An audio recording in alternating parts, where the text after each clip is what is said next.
Okay. So good news, only 5 out of the 8 cards are major arcana cards. Is that good news? I don't know.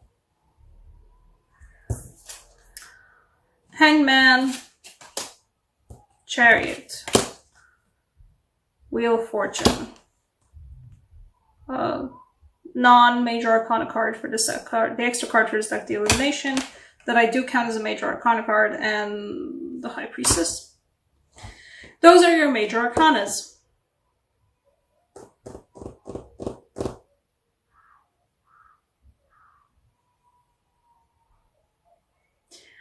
I can't even make heads or tails of this energy, to be honest. I'm going to show you the rest of the cards while I'm trying to make sense of this. We have the 3 of Pentacles, we have the aforementioned 9 of Swords, we have the Queen of Wands. Okay, what are you guys saying?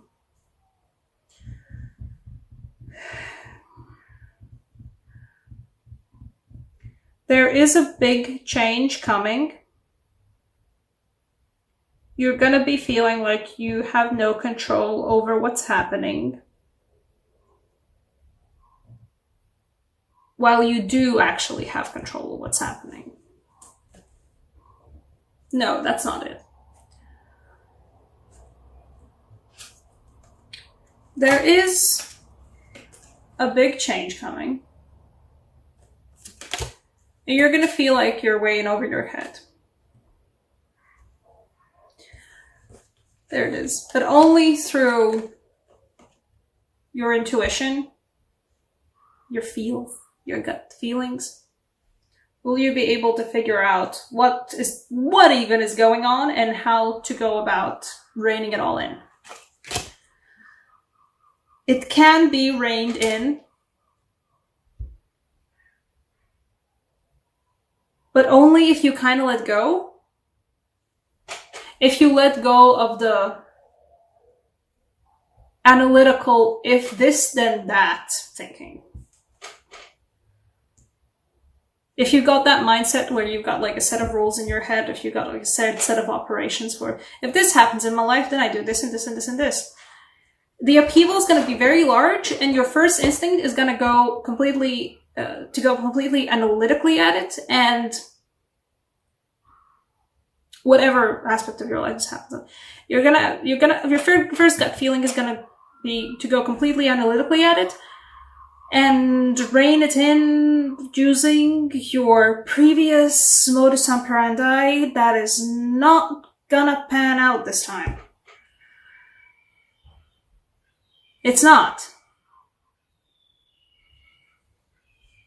Your previous modus operandi will lead you to this. Just purely look at the visuals of the cards if you don't know shit about tarot. The previous modus operandi, the previous way you were doing things, if you apply this to this situation, will lead you to this. What you need to do is learn how to walk on goddamn water. You need to tap into a completely different aspect of yourself. And that will lead you to be the absolute boss of the situation. I mean, the situation is still a mess, and there's still, everything's going in all different directions, and you don't have reins to hold all that in. But you kind of do.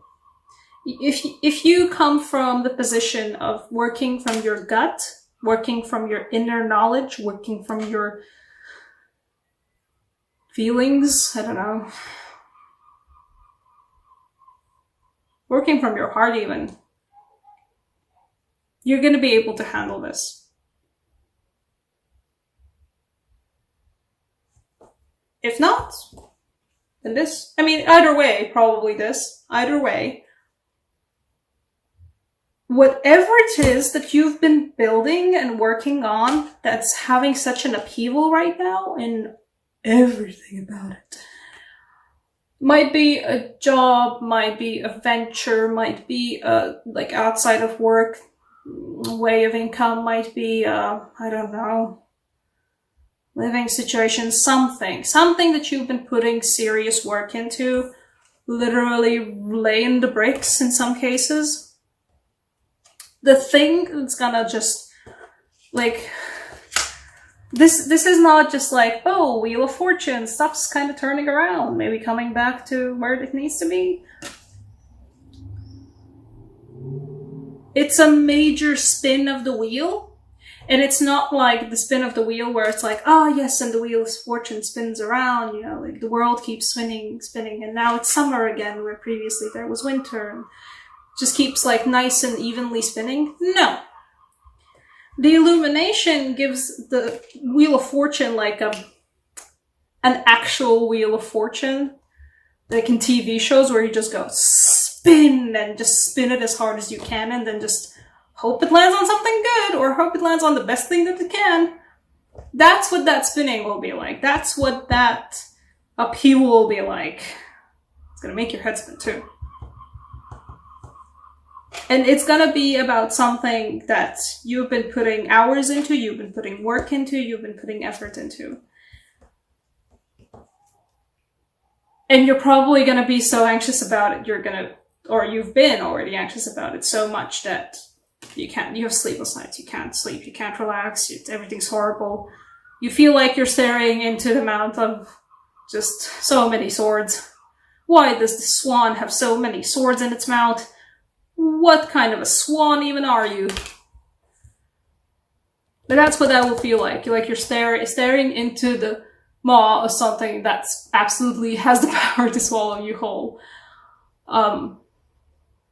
It won't, but it won't anyway. But if you have the ability in you to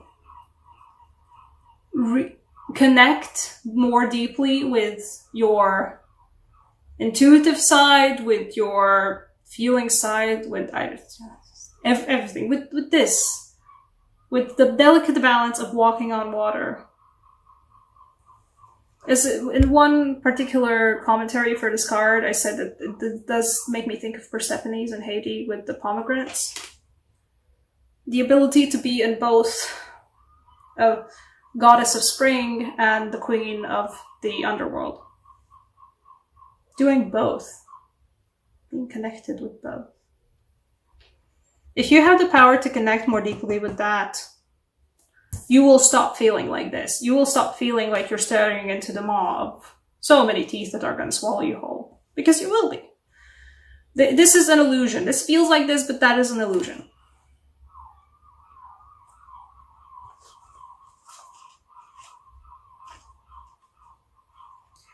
Not...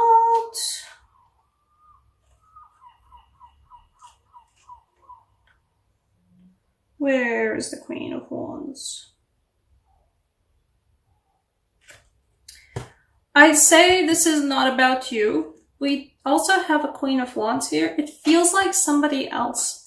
It feels like somebody adjacent to you who you can take inspiration from. That's what that feels like. If you can't figure out how to do the intuition thing, how to do the both yin and yang, both goddess of spring and queen of underworld, that's essentially, take inspiration from somebody near you who is like this, who is in power, who is radiant, who is growing, who is evolving, who has that, I'd say even probably feminine kind of a intuition to themselves. If needs be, literally just talk to them.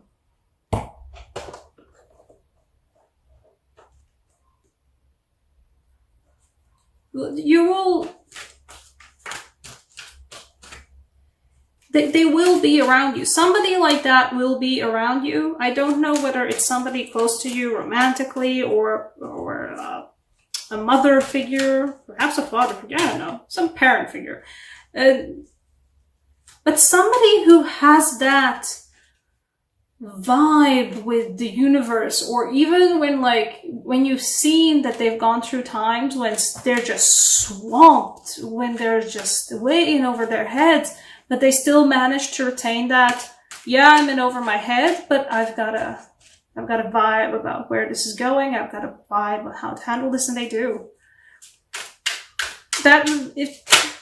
That person, okay, is where you get that inspiration from. Possibly somebody who is a past friend, a good past friend, or a good past relationship of any kind. A family friend that you had a really nice, close, and like a really nice relationship to.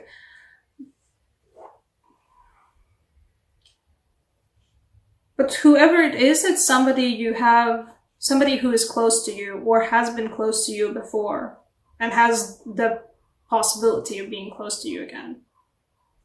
Not like romantically, but somebody who you have the ability to reach out to. Or even if it is somebody you can't reach out to, you do have the ability to just remember about them. Yeah.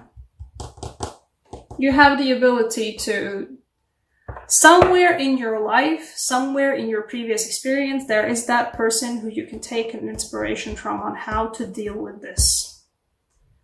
Because that upheaval, I don't know what it's going to be. Perhaps it's going to be self-inflicted. Perhaps it's going to be like, I have an opportunity to turn my life around, and you're going to turn your life around, but except it won't be like, whoop, you know, it's not going to be a 180. It's going to be like, spin, spin, spin, spin, spin, spin, spin until it lands on 180.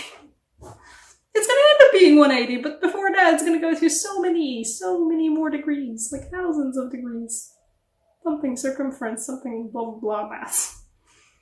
Right, Latvian signs for you. What energy will help you? I'm using the Latvian signs deck. The Latvian signs deck it is not unlike runes. It's actually not like runes. It's just symbols from Latvian culture that carry very good energy to them and can be used as sigils, pretty much. Can be used even when you just invoke different runes in any kind of spell work. If you do any kind of spell work or magic work or energy work or whatever you would like to call it. The Latvian signs are just a type of symbol to invoke, and I like to keep this personally. Oh. Okay. I like to personally keep this culture quite open. I like sharing my culture, and so if anybody feels like using these, I personally am acting as a representative for the whole of Latvians and saying you can do that. The sign you get is, well, it's a snake sign. It's the forest snake sign. It's wisdom, but it's the creative aspect of wisdom. This is one of my favorite signs. I actually have a tattoo of it on the back of my neck to kind of speak wise words, or at least hopefully eventually speak wise words. Doesn't help with my sentence structuring, but that's where we are. The creative aspect of wisdom. Be creative. Don't be surprised that once you've succeeded, once you've actually done the work and once you've actually reconnected back with your intuitive side and you've got like, okay, I have to think about different ways about how to handle these things. Don't be afraid of it. It's completely out of the ordinary. Like, it's so far out of the ordinary how you're going to handle this change. But it's going to work. Like, it feels like you yourself might have, Pisces, have a lot of creative energy within you.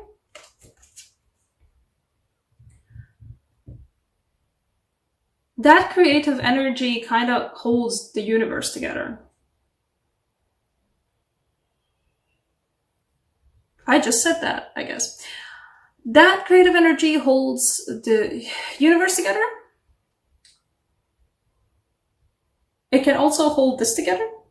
Well, it's a little bit like, whoa, what even is going on? If you are if you are pursuing a creative, whatever venture it is for yourself, that's where you're going to find the strength in. That's where you're going to find the oddest solution on how to deal with this. Like, it's going to be something you're going to have to like think in like loops kind of about it. Like, you're going to have to think differently, but whatever it is that you're doing creatively, or multiple things that you're doing creatively, somewhere in there, that's where you're going to find the thing that's going to help you hold this all together and stop having sleepless nights over it. As I said, I'm happy to share with all these symbols, so take a screenshot or pause the video and draw it down. These can be used as sigils. These can be used as just signs of strength to keep around. You know, put it on a piece of paper, put it in your wallet, put it on a piece of paper, put it in your planner. Whatever item that you carry around, or wherever it is that the upheaval is happening, keep it close, and it's going to help. Or it's going to at least help with drawing that energy there. It's going to help with getting that creative energy over there. And it's also wisdom in that sign. I mean, that's the wisdom sign. That's what the snake sign is, the wisdom sign. There's wisdom in that creativity. Not everything has to be like, if this then that, if this then that, like analytical, straight to the point, like kind of like programming. Like, it doesn't have to be that. No, there's wisdom in creativity. There's wisdom in the flow of things and figuring stuff out in a different way.